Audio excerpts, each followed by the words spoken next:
तुमच्या मागोमाग आमचं येणं झालं. आम्ही आमच्या पिताजीच्या चरणास लागलो. घडलेला प्रकार पाहिला चरणाच्या जाऊन आणि जन्म देता बापाचा जन उपबद्ध केला. अंतर्ज्ञानानं जाणीलं तो एक क्षत्रिय आहे. क्षत्रियाला असा उपबद्ध ब्राह्मणाचा केला असेल तर इतरांनी काय करावं. म्हणून क्षत्रियाला कुठं काही वचक बसावं म्हणून आमच्या मुखातून शाप निघाला. अधिपती दक्षाचा सप्तमीनाचा राजे परीक्षित आम्हाला सर्पदंश होईल.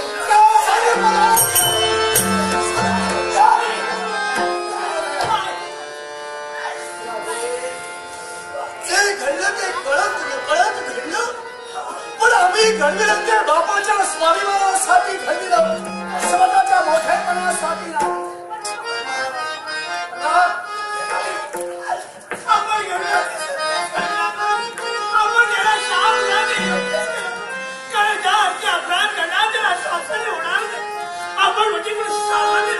महाराणी रावती, या प्रकारानं मला दुःख झालं नाही. तुम्ही दुःख मानू नका. काय बोलताय का?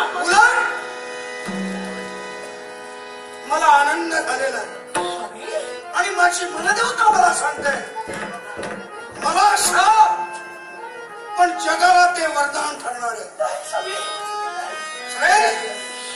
तुम्ही केला ते योग्य केला.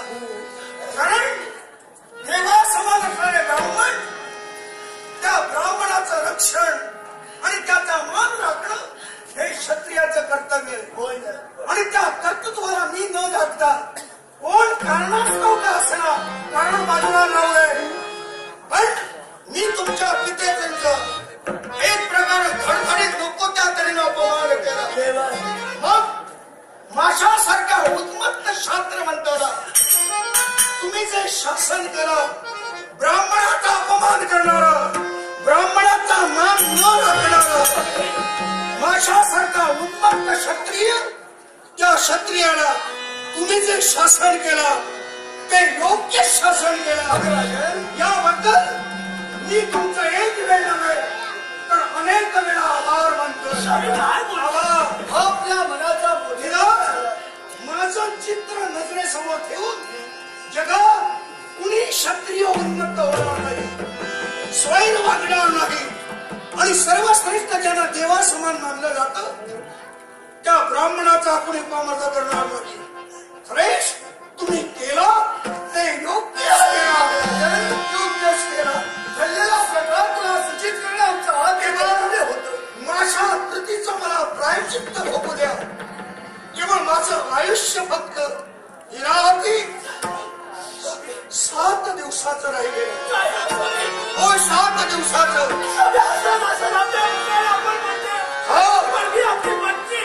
अगदी आणि त्या सुखाच्या घासावर आपण दुःख प्रसंगी हसत स्वीकारतात. अगदी केवळ मूर्तिमंत मासा मरण माझ्या डोळ्यासमोर दिसतंय. मूर्तिमंत मला नेण्यासाठी आपल्या हाती असणारा यमपाशून उभा आहे. होय उभा आहे. फक्त वेळेची मार्ग प्रतीक्षा करतोय. तुला जरी दिसत नसला तरी जिकडे तिकडे मला जो नेण्यासाठी आलेला तो मला दिसतोय राजन. आणि तो म्हणतोय राजा परीक्षित चल. अरे मी तुला न्यायला आलोय पण अजून वेळ आलेली नाही. पण 7 दिवसात तुझं मरण अटळलंय राजन. मटळ तुझं मरण अटळ आहे. होय अटळलंय. आणि पडलेला प्रकार आम्ही तुला सूचित म्हणूनच मी मनानं ठरविलेलं आहे. राहिलेले 7 दिवस.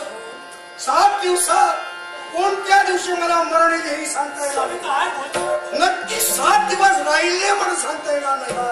न जण आजच येईल, उद्या येईल, परवा येईल, 4थ्या 5व्या 6व्या दिवशी नाही आलं तर 7व्या दिवशी येणारच. कारण ब्रह्मवाणी ब्रह्मविदा सोडण्याची हिंमत विश्वात कोणातही नाही. देव दानव मानव लक्ष गंधेवर किंजर किमीर कुठे कुणी असू दे, विश्वातील कुणी पाशवी शक्ती असू दे, ब्रह्मविधान फोडता येणार नाही. तुम्ही दिलेल्या शापाप्रमाणे 6 दिवसात जरी मरण आलं नाही तरी 7व्या दिवशी मानू असताना जाण्यापूर्वी मृत्यू होय. देवा, जोपर्यंत आमचे डोळे उघडे आम्ही जिवंत आहोत तोपर्यंत साधू संत महंत जगातील जे वेदवक्ते वेद श्रोते तुमच्यासारखे महापंडित आहेत, त्या महापंडिताच्या सहवासात राहिलेले दिवस मला घालवायचे. होय, घालवायचे. साधू संतांच्या सानिध्यात सप्तम म्हणूनच महाराणी इंद्रावती आम्ही निघालो. हा ब्रह्मतीर्थ म्हणजे गंगा किनारी. हा तिथं आम्ही निघालो. तिथं आमच्या मुलांना आमची व्यवस्था करणं झालं. शिवाय जे जे साधू संत महंत त्या महंतांना आर्जवानं आमच्या इथं बोलवा, आमच्या इथं बोलवा.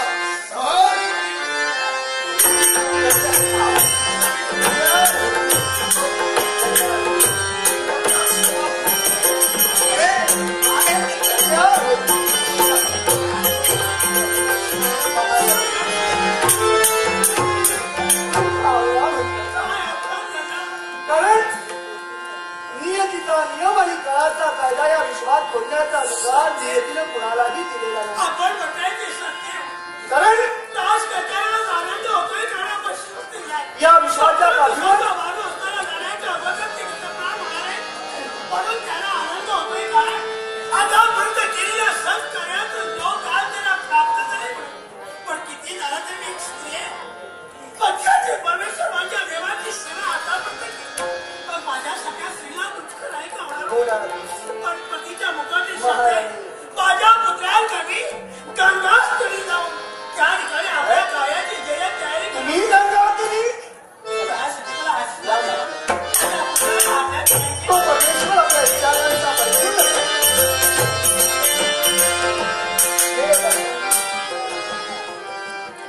तुझ्या मनाचं उदार्य पाहिजे.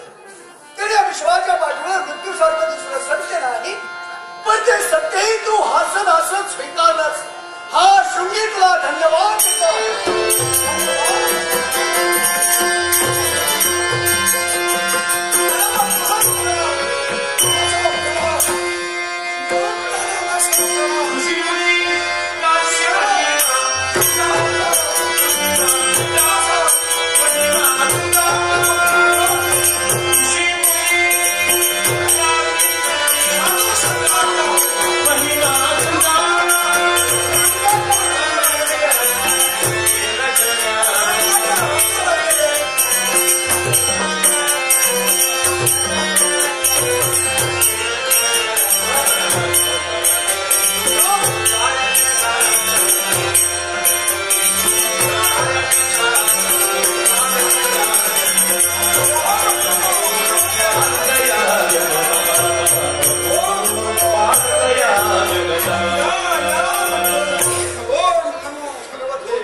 इतरत्राप्रमाणे तुमची मला सेवा करायची.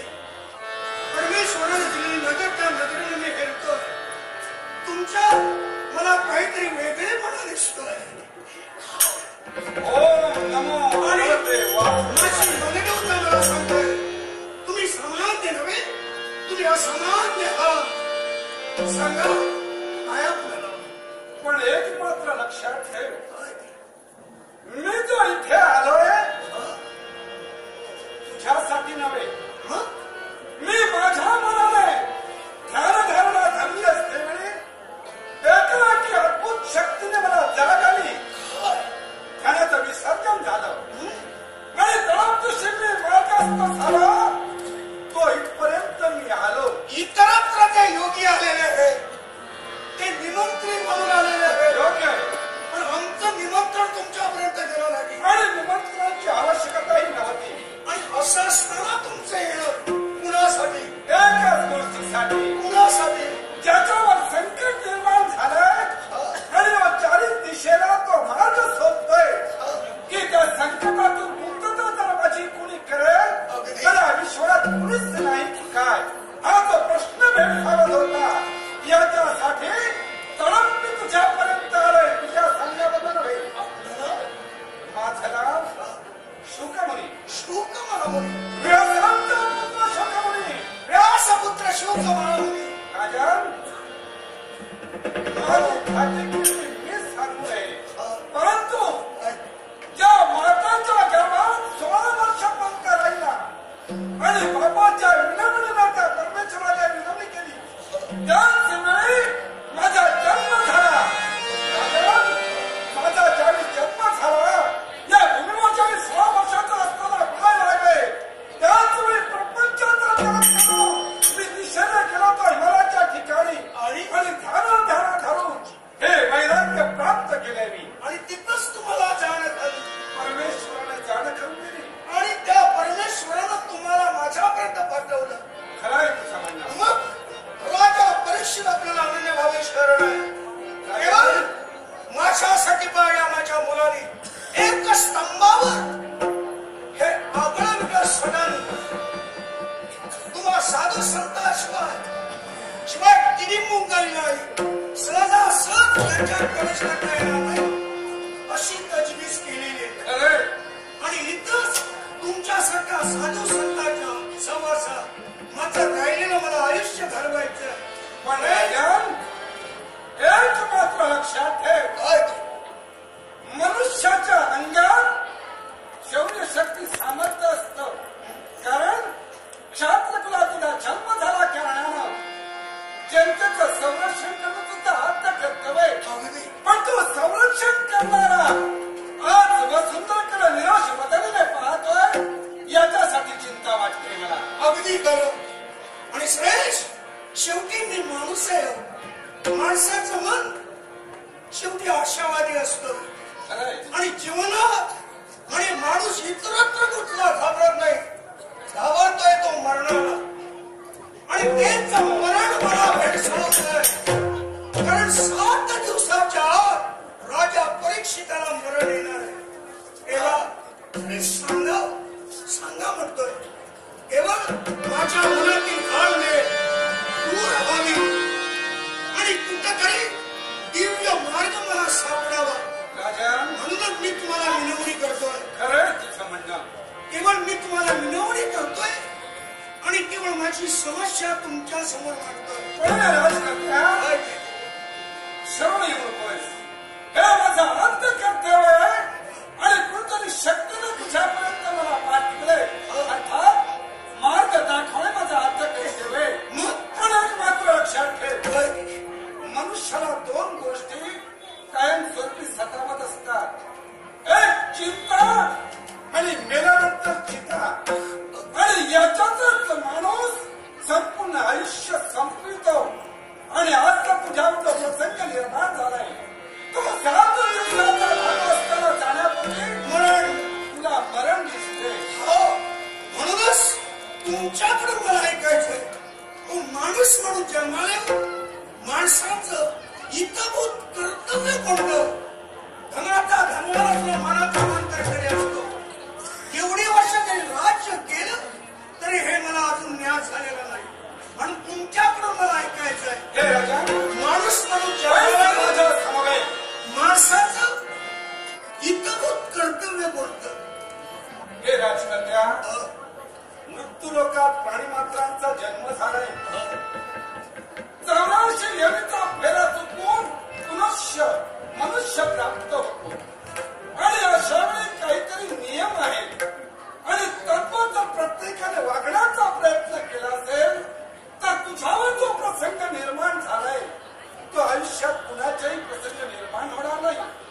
राजा याला एकच मार्ग आहे आणि तो मार्ग कोणता असेल तर फक्त परमेश्वराचं नामस्मरण. परमेश्वराचं नामस्मरण म्हणजे केवळ धनानं आणि मानानं माणसाला मानसिक समाधान मिळणार नाही. धनाचा धनवान माणूस किती असला, मानाचा मान तरी असला तरी त्याला मानसिक समाधान मिळवायचं असेल तर काही वेळ भगवंताचं चिंतन करायला आणि या चिंतनापासूनच प्रत्येक मनुष्याला मुक्ती मिळत असते. तद्वत मी तुला फक्त एकच सूचित करू मग सांगा, स्वतःचं मरण माणसाला भेडसावत असतं. म्हणजे स्वतःचं मरण माणसाला माहीत असतं की मी कधी ना कधी ते मरणार योग्य आणि मूर्तिमंत माझं तर मरण जवळ आहे, मला ते नजरेसमोर दिसतंय कारण एका शापाला मी बळी पडलोय. तेव्हा हा मरण नजरेसमोर दिसत असताना माणसानं काय करावं? हा मृत्यू समोर तुझ्या आहे आणि तो तुला कवटाळण्यासाठी येणार आहे. पण राजा अरे आपण जर भक्ती मार्ग पत्करला तर त्या मृत्यूला स्वतःहून आपण कवटाळावं जेणेकरून आपलं महत्व आणि येणारा मृत्यू आपल्याला कधीही त्याबद्दल बोलू शकत नाही. याच्यासाठी या मृत्यूला कलीचा प्रादुर्भाव निर्माण झालाय. कलीचं साम्राज्य पसरतंय आणि चार दिशेला जर पाहिलं असेल तर भक्ती साऱ्याने बंद केली. प्रत्येक स्वतःच्या स्वतःसाठी म्हणून कोण कुणालाही विचारत नाही. या कलियुगात जर नामस्मरण केलं असेल जर नामस्मरण केलं असेल तर मोक्ष प्राप्ती होत असते. नामस्मरण मग माझी इच्छा आणि केवळ मोक्षाची मला प्राप्ती करून घ्यायची आहे. मी जरी पापाचा धनी झालो तरी केवळ भगवंताचं चिंतन आणि नामस्मरण करू.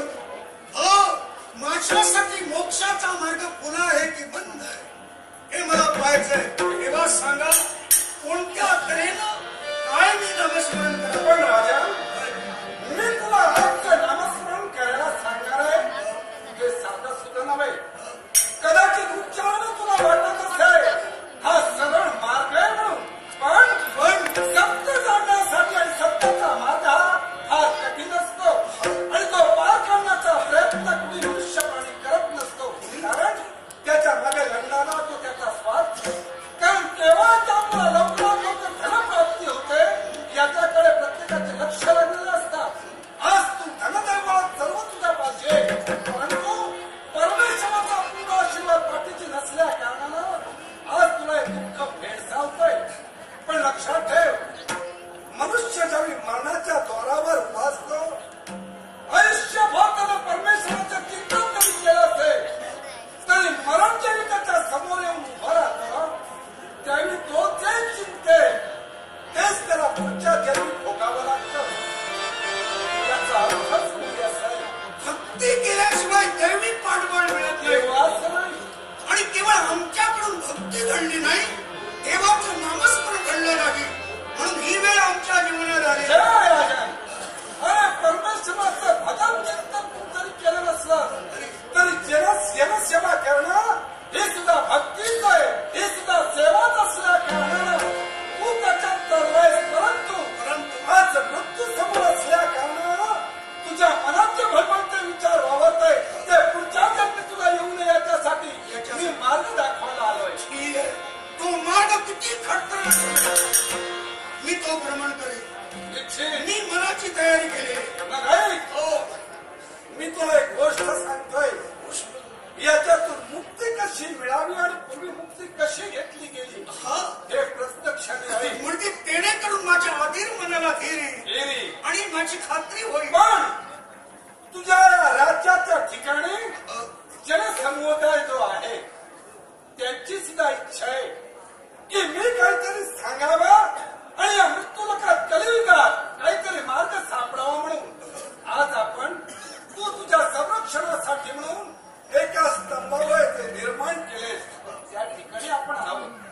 तुला वाटतंय कशाची भीती नाही. पण जर परमेश्वराचं नामस्मरण जर केलं असेल तर तेही भीती तुझ्यापासून दूर नाही. एक लक्षात ठेव भारत वर्षात भरत नावाचा एक राजकर्ता होता. तुझ्यासारखाच महापराक्रमी धर्म अर्थ काम आणि मोक्ष हे त्याच्या समवेत वावरत होतं. एवढंच सर्व गजानचा सारा वैभव त्याच्या चरणावर लोटांगण घेत होतो. परंतु तो धार्मिक होता, परोपकारी होता आणि सात्विकही होता. सात्विकही होता कारण परमेश्वराचं चिंतन तो सतोदित करत होता. म्हणजे एकंदरीत काय तो धर्मनिष्ठ होता. आणि हे करत असताना एके दिवशी तो सहज गंगातीरी गेला आणि सज्जनच्या प्रकारचं स्नान करून सूर्याला अर्घ देणं हे त्याचं नित्यशाचं कर्तव्य पूर्ण करण्यासाठी पण केला असताना त्या अरण्याच्या ठिकाणी एक गाभण हरिण होती. हा, ते हरिण त्या अरण्यात वास्तव्य करत होती. पण तुला पूर्ण कल्पनाच असेल, अरण्य म्हटलं की वेगवेगळ्या तऱ्हेचे प्राणी मात्र त्याच्यात वास्तव्य करत असतात. मग अशा स्थितीत तिथे एक व्याघ्र वास्तव्य करत होता.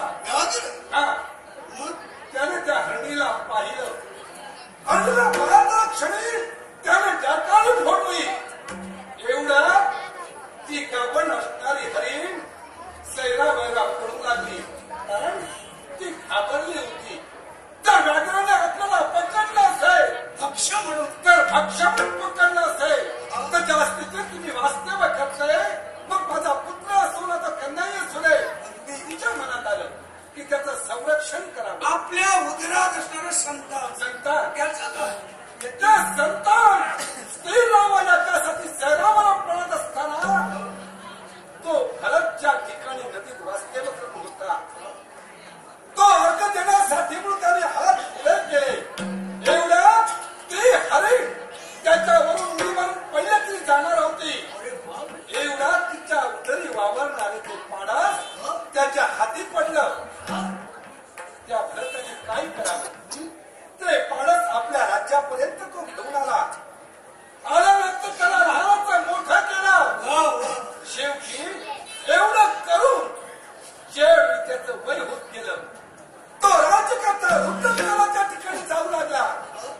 परमेश्वराचं त्याने चिंतन केलं होतं, भजन केलं होतं, सर्वांच्या त्याच्या पूर्ण झाल्या होत्या. परंतु शेवटी त्या म्हातारपणी त्याला एकच चिंता भेडसावत होती. अशी कोणती? हरणीचं पाडस त्या लहानाचं मोठं झालंय, त्याचं माझ्यानंतर पुढे काय होणार आहे? अरे वा वा वा, हे विचार त्या मुक्या जनावराबद्दल माया त्याच्या मनात ते वागू लागले. वा. शेवटी तो मृत झाला. राजन, तात्पर्य एवढंच आहे, तो राजकर्ता होता, सर्व त्याच्या जवळ होते, परमेश्वराचा तो चिंतन करायचा. पण मग शेवटी त्याला चिंता कुठची होती? त्या वासराची, त्या माणसाची. ज्या लहानाचं मोठं केलं, मग हे करत असताना आणि हे करत असताना ज्यावेळी मृत्यू आला, त्याला एवढी प्राप्त झाली कुणाची असेल? कुणाची? त्या प्राण्याची झाली. कर्म संयोगानं, हा, त्याच्या पूर्व सुकृतानं त्याला कुणाची योनी प्राप्त झाली? प्राण्याची म्हणजे त्या हरणाची झाली. म्हणजे हरिण कुणाचा जन्म? राजन, तात्पर्य एवढंच आहे, मृत्यू जरी आपला डोळ्यासमोर असला असेल तरी प्रत्येकाने कधी आपलं कर्तव्य विसरायचं नाही. ते कर्तव्य जर कोणतं असेल तर तू आतापर्यंत केलेली भक्ती आणि भक्ती तू करून ठेवून सुद्धा आज चिंतेने तुला त्रास. अगदी खरं. मी तुला मार्ग देतोय. मी ज्याप्रमाणे सांगेन त्याप्रमाणे सारा प्रजाजनाला सांग की तो मंत्र म्हटल्यानं या विश्वात असाध्य गोष्ट साध्य होते. तो माझा भगवान भगवान कृष्ण त्याचं काही क्षण नामस्मरण करतोय. आजचा दिवस विचारला तर भाद्रपद शुद्ध नवमी आहे. आणि आजपासून भागवत सत्य तुझ्या जीवनात ऐकू यावा म्हणून मी आज तुझ्यापर्यंत आलोय. याच्यासाठी म्हणजे माझ्या सहवासात तुम्ही 7 दिवस राहणार. 7 दिवसाचं पारायण करायला हवंय. कारण तुझ्या प्रत्येक प्रश्नाचं उत्तर त्या भागवताला आहे. मग ठीक. आणि भागवत जरी सत्य जीवनाचं घडून केलं असेल तर सर्व शक्ती त्याच्या पाठीशी राहील. मग तुमच्या सहवासानं भागवत पारायण घडेला घातलं, त्यानंतर माझ्या जीविताचं वाटेल ते मग त्याप्रमाणे त्या गोपाळ कृष्णाचं स्तवन करावं. गुरुर ब्रह्मा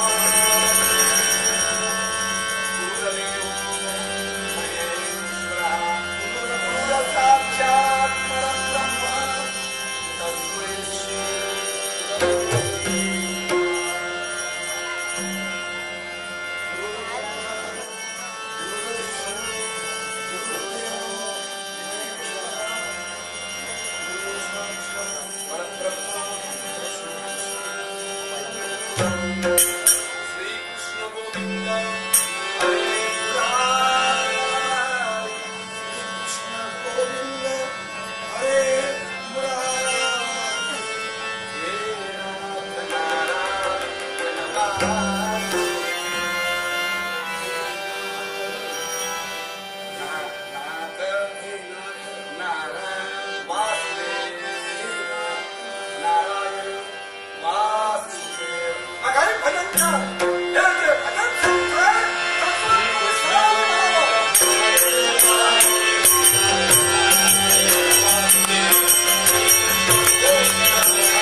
सर्व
ज्या संधीची मी वाट पाहत होतो ती संधी आज माझ्या नेत्रासमोर चालून आली.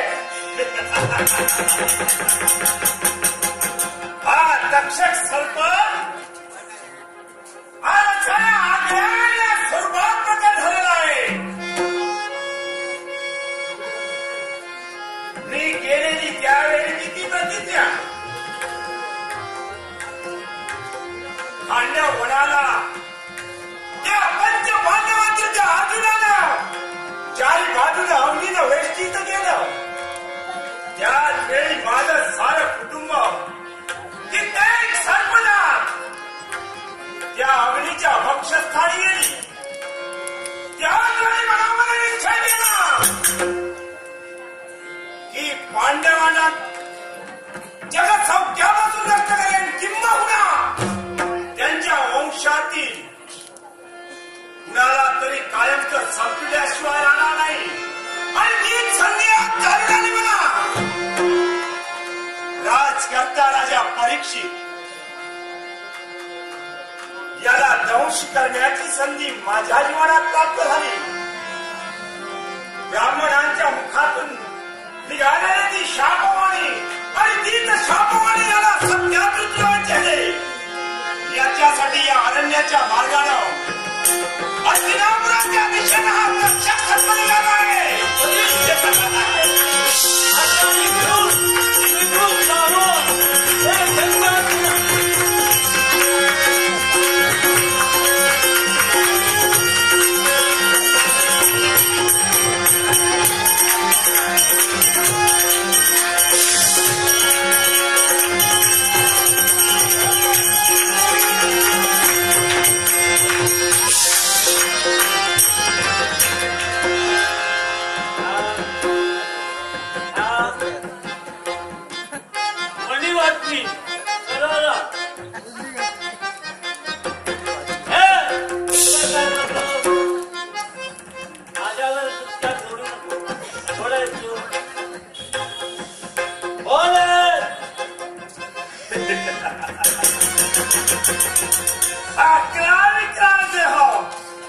तुझ्या नेत्रासमोर आहे.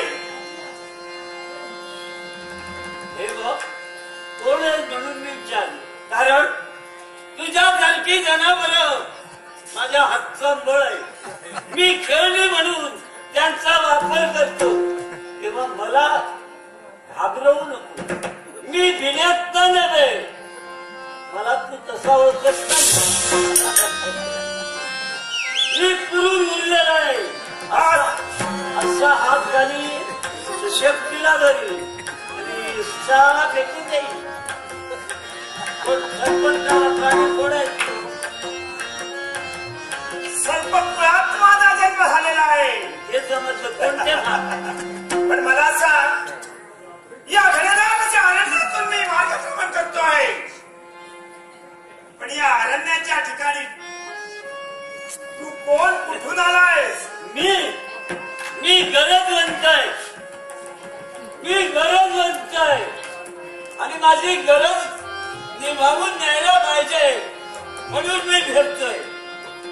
हे नागसर्पा, मी निघालो आहे तर पवित्र स्थानी, कारण राजा परीक्षितीला शाप आहे आणि त्या शापामुळं सर्पदंशानं राजकर्ता मरेल. ब्रह्ममर्यादा ठेवणार नाही, पण लाखाच्या पोशिंद्याला मी जर जिवंत केला तर मला भरभरून द्रव्य मिळेल, सोनं नाणं मिळेल. यासाठी मी हस्तिनापुरात जातोय. राजकर्त्याचे पंचप्राण तुला वाचवायचंय. त्याचं जीवन संपण्याची जबाबदारी नव्हे तर माहिती आहे तुला. असे नका म्हणून मी म्हणतो, माझ्या जे पथ्यावर म्हणतोय तो कुणी त्याला दंश करी राजा मरेल राजा मेल्यानंतर मी त्याला जिवंत करीन. माझी ओळखी तुलाच आहे. मी धन्वंतरी शास्त्रात पारंगत आहे. कुणाला सर्पदंश झालाच आहे तर माझ्याजवळ मंत्र आहे आणि मंत्राचे योगे मेलेला माणूस जिवंत करण्याची मंत्र शक्ती माझ्यात आहे. मी जातीनं ब्राह्मण, मंत्र तंत्र विद्या मला अवगत आहे. तेव्हा मी तिकडं चाललोय. हे ब्राह्मणा, मंत्र तंत्र विद्या तू जाणतोय. जहालाचं विष उतरवण्याची कला तुला हस्तगत आहे. म्हणून तुला काय वाटलं? ज्याने प्रतिज्ञा केली आहे की राजकर्ता परीक्षित याला सप्तम दिवसाचा भानुहत्ताला जाण्या अगोदर दंश करून त्याला यमसदनी पाठवल्याशिवाय राहणार नाही. आता कोण आहे तो माहिती आहे तुला? माझे मंत्र म्हणजे माझ्या हस्तामुळे मारला तो निघून जाईल. कोण खाते तुझे मंत्र? माझे मंत्र त्याचं जहालाचा विष आहे ते. एकदा का कुणाला त्याला दंश केला ते जहाल विष तो जिवंत प्राणी जगू शकत नाही. बाबा रे, जेवढे रोग झाले तेवढी औषधं झाली आणि जेवढे मंत्र झाले तेवढे तंत्र झाले. म्हणजे उपाय दंश करणाराच जहाल काळे कुठ विष असू दे पण ते अमृतमय करण्याची शक्ती या धन्वंतरीची आहे. तेव्हा राजा मरू द्या पण त्याला जिवंत केल्यानंतर माझं दारिद्र्य फिटून जाईल. हे ब्राह्मणा, तुला तुझ्या मंत्र तंत्र विद्येवर धन्वंतरी विद्येवर एवढा विश्वास आहे? विश्वास म्हणजे मंत्र फुकाचे मिळत नाही. मंत्र जोपासावे लागतात, तंत्र सांभाळावं लागतं, ते सिद्ध करावे लागतात, तेव्हा मंत्र फळाला येतात. हे तुला नाही समजणार. मला समजणार नाही असं तू म्हणतोय पण पूर्ण जाणतोय मी. सर्पकुळात माझा जन्म झाला आणि ज्या राजा परीक्षिताला दंश करण्यासाठी जाणार आहे तो दक्ष सर्प आहे.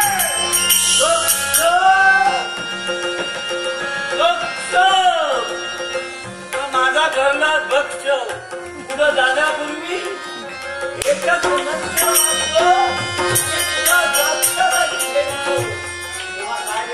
एवढं तुझं जहाल विषय एवढं जहाल विषय आहे. आतापर्यंत ज्याला ज्याला सजीव प्राण्याला मी दंश करण्यासाठी सिद्ध झालो, जिवंत राहिलेला नाही. म्हणून तुला सांगतोय तू भ्रमात आहेस. माझे मंत्र बोल आहे, कोण आहे? माझे मंत्र बोल आहे. तू सिद्ध करून दाखवू शकतो? बोलण्यापेक्षा कृती हवी. बोलण्यापेक्षा कृती तुला मला मोठा वटर लक्ष दिसतोय. मार मार त्याला लंथ तुझ्या विषानं करून भरपूर जाऊ दे. माझी तेवढी पात्रता आहे, माझी तेवढी शक्य आहे. मी मंत्र सामर्थ्यानं तो जिवंत करी.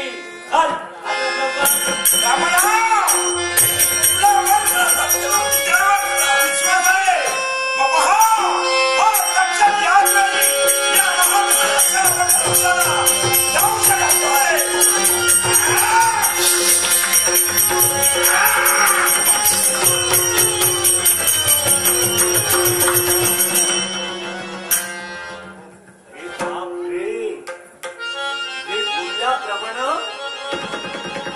हा विषारी तक्षक आहे. यानं जर राजकर्त्याला जावा घेतला राजा मरेल पण याच्या निवासी पैद लागली. हे ब्राह्मणा, तेव्हा आपल्या मंत्रशक्तीच्या जोरावर हा वृक्ष जिवंत केला पाहिजे. प्रमाणे मी वागतो, बोलू नको.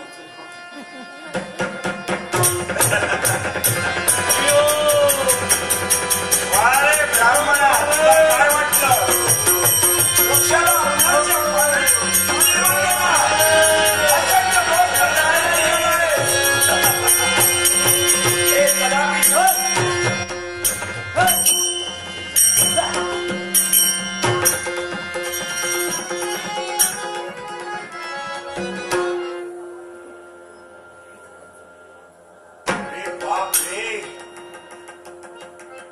अशक्य प्राय गोष्ट या एका धन्वंतरीनं करून दाखविली आहे. अशा प्रकारचं विष आतापर्यंत कुणीही उतरविलं नाही आणि हे असाध्य असं साध्य गोष्ट या ब्राह्मणानं केली आहे. त्या परीक्षित राजकर्त्याला दंश करून काय उपयोग त्याचा होणार.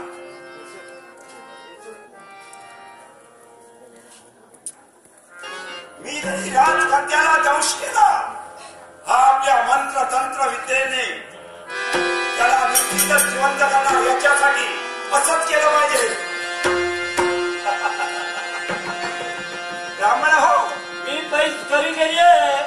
बरोबर आहे. कुशालला राजाला डंख मार, मी जिवंत करीन. राजा मला धन दौलत हो धन्वंतरी साहेब, कशाला एवढी खटपट करतात, कशाला रागावतात. मी विषाची परीक्षा आता इथं घेतली आहे. हा व्रतवृक्ष कुणाच्या हिरवागार आपण केलात याच्यासाठी तो राजकर्त्याचे पंचप्राण तुम्ही आणणार होय ना. काय मिळणार आहे तुम्हाला. त्याच करता लाखाचा प्रसिद्ध आहे. धर्माचा धर्मात्मा आहे. अर्थात त्या धर्मात्म्याला जिवंत केल्यानंतर प्रति हस्तिनापूर मला देईल. 7 पिढ्या पुरेल एवढी धन दौलत तो लाखाचा प्रसिद्धा मला देईल. तेव्हा विशालला मला त्याची गरज नाही. राजकर्त्यापर्यंत जाण्याचे कष्ट आपण करणार आहात. त्याच्यापेक्षा मी असं म्हणतोय, राजकर्ता देणार त्याच्या कितीतरी पटीनं धनद्रव्य मी आपल्याला. राजकर्ता काहीच देणार नाही. मी धन्वंतरी असलो तरी सापाच्या जातीवर विश्वास ठेवू नये. सापाला दूध पाजलं तरी तो रंग मारणार. वृद्ध आहे पण पुष्कळ हुशार आहे. त्याला असं नाही, असंच केलं पाहिजे.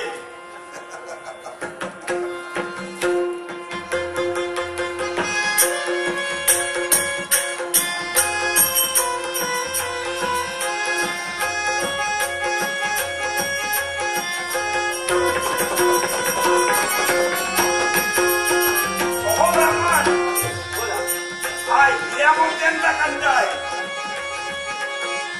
पहा पहा येत नाही.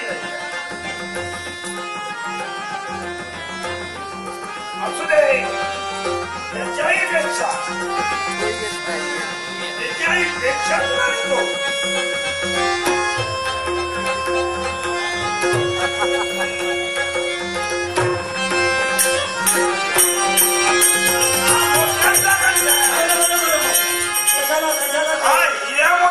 कंठ आहे. कशाला कशाला ते कशाला पहा रत्नदानीत आहे.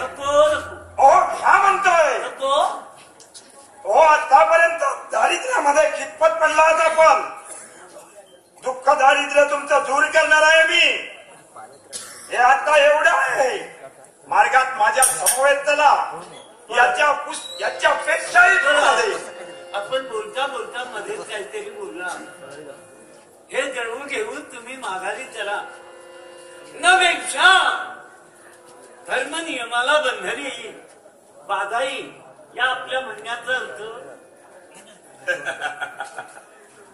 ब्राह्मण आपण हुशार आहात. एका ब्राह्मणाच्या मुखातून शब्द बाहेर पडले आहेत. सप्तम दिवसाचा भानवत तलाव जाण्यापूर्वी राजा परीक्षित याचे पंचप्राण नव्हे तर राजकर्ता जगसौख्यापासून नष्ट झाला पाहिजे आणि ब्राह्मणाच्या वाणीला हानी येता कामा नये. याच्यासाठी आपणही ब्राह्मण आहात. विचार करा म्हणतोय. हे दक्षता म्हणणं पत्ता आहे तुझा. विश्व नियमाला कुणी बंधन घालू शकत नाही. ज्या विधात्याला सृष्टीचे नियम घालून दिले आहेत ते तोडण्याचा अधिकार आम्हाला बोलत नाही. आपण म्हणता तुमचं दारिद्र्य दूर झालं पाहिजे तर हे धन घ्या माघारी चला, पण विश्व नियमाला माघार नका.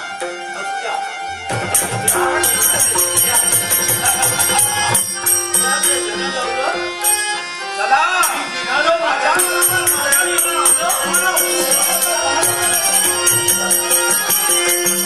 माझा मार्ग सुकर झाला आहे.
Thank you.